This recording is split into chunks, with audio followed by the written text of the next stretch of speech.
नमस्कार प्रिय छात्रों, ओरेटर हिंदी क्लासेस में आपका स्वागत है।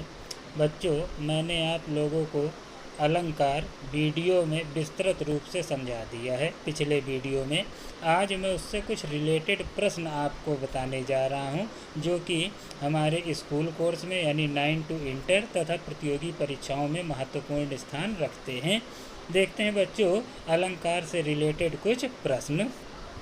मैं प्रश्न आपको पढ़ कर के सुनाऊंगा और उस प्रश्न के विषय में जब कुछ बताऊंगा तब तक आप इस प्रश्न से रिलेटेड उत्तर कमेंट बॉक्स में लिखें, ठीक है। फिर उसके बाद मिलाते हैं कि किसका उत्तर सही है और किसका नहीं।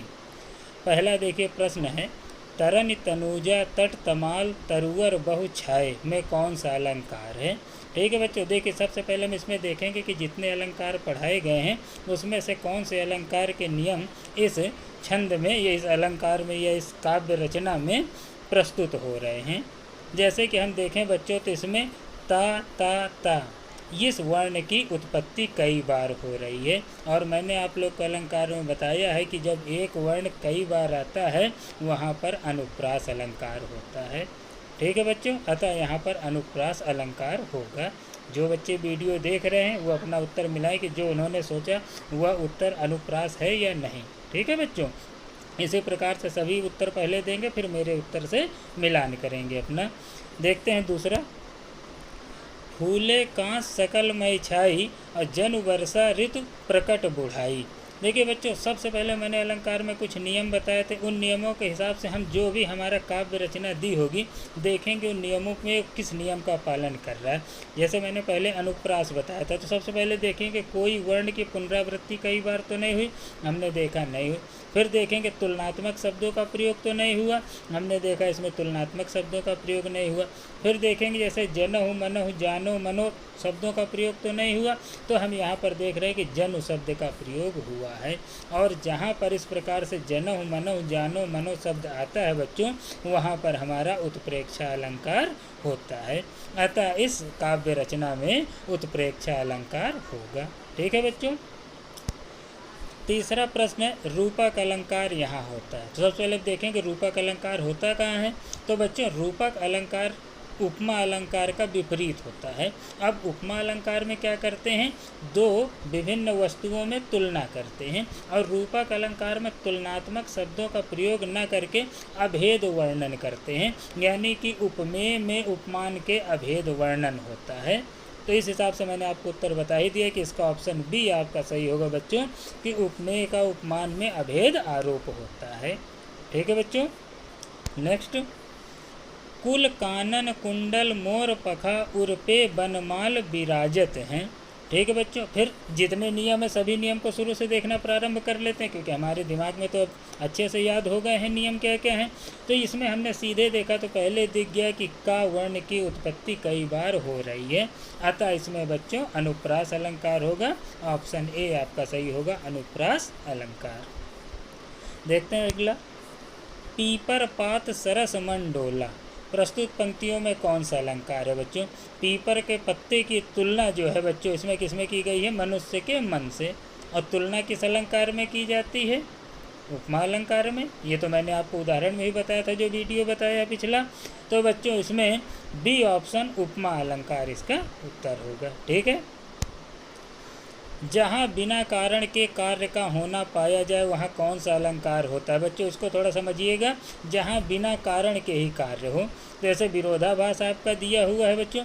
विरोधाभास अलंकार में क्या होता है, विपरीत घटनाएं घटती हैं। विशेषोक्ति अगर जैसे बच्चों दिया गया है तो उपमान का वर्णन करते हुए प्रस्तुत का कथन होता है, वहाँ पर विशेषोक्ति होती है बच्चों। ठीक है। इसी प्रकार से यदि हम विभावना की बात करें तो विशेष प्रकार की कल्पना होती है वहाँ पर, और भ्रांतिमान की बात करें तो वहाँ पर हमको भ्रम होता है। ठीक है बच्चों, तो विशेष प्रकार की कल्पना ही होती जहाँ बिना कारण के कार्य होता है।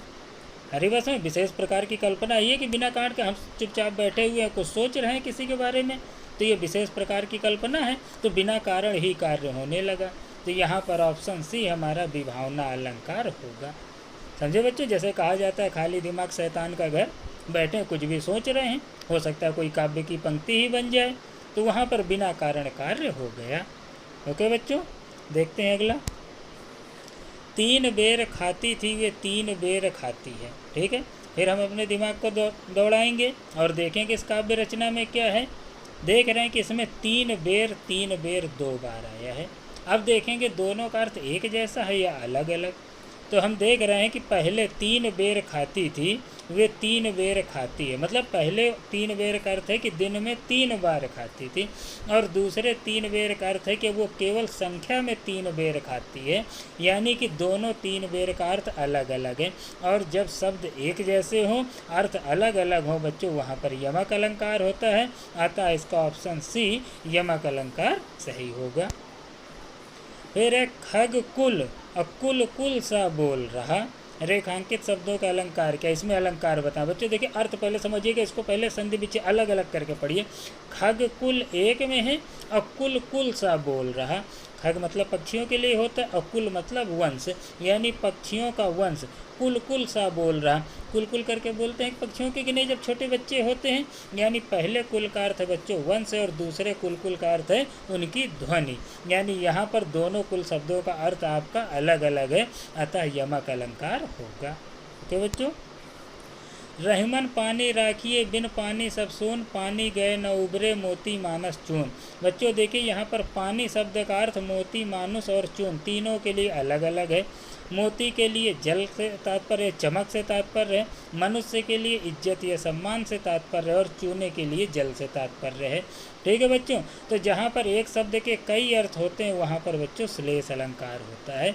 लेकिन कभी कभी ये भी देखा जाता है कि जब दो कोई अप्रस्तुत चीज़ें हों और उनका धर्म एक हो तो वहाँ पर दीपक अलंकार भी होता है।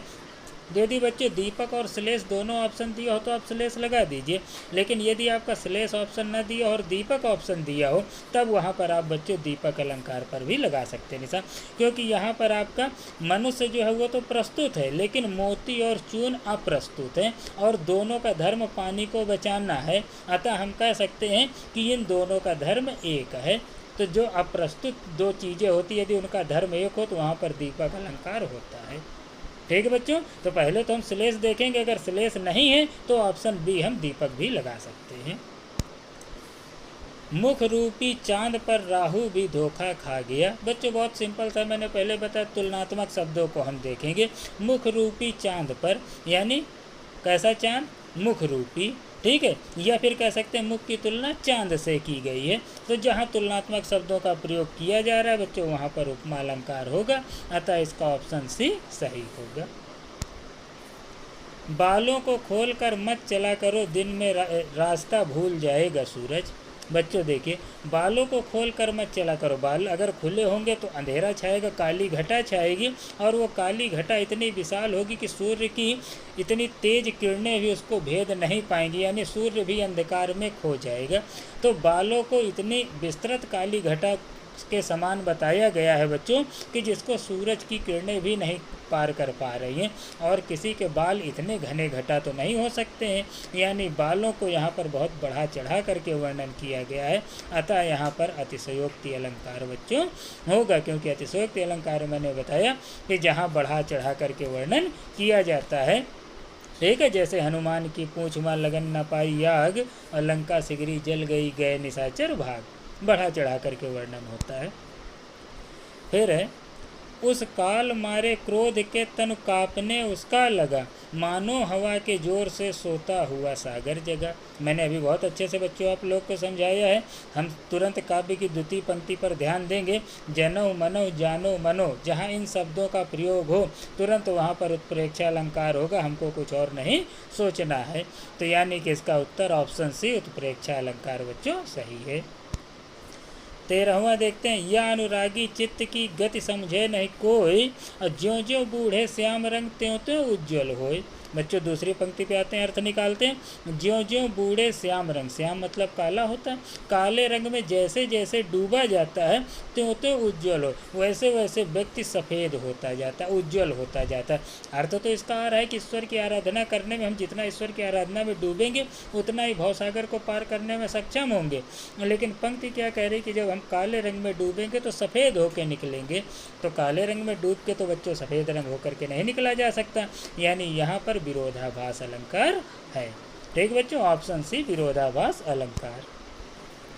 अगला है चरर मरर खुल गए अरर स्वर फूटों से। ठीक बच्चों, अनुप्रास अलंकार में कहीं किसी बच्चे को परेशानी नहीं चाहिए, क्योंकि जहाँ एक वर्ण कई बार उत्पत्ति आप देखिए वहाँ पर अनुप्रास अलंकार है, और इसमें आप देख रहे हैं र वर्ण की उत्पत्ति कई बार हुई है, अतः इसका ऑप्शन है अनुप्रास अलंकार सही है बच्चों। फिर देखिए, जहाँ कारण बिना कार्य की उत्पत्ति होती। मैंने बच्चों इस तरह का एक पीछे उदाहरण बताया, इसलिए इसका मैं उत्तर आपको नहीं बता रहा हूँ। ये आपका कार्य है जिसको आप सही उत्तर कमेंट बॉक्स में बताइए। अभी मैंने इससे पहले एक प्रश्न आपको बताया इस तरह से हल करा करके।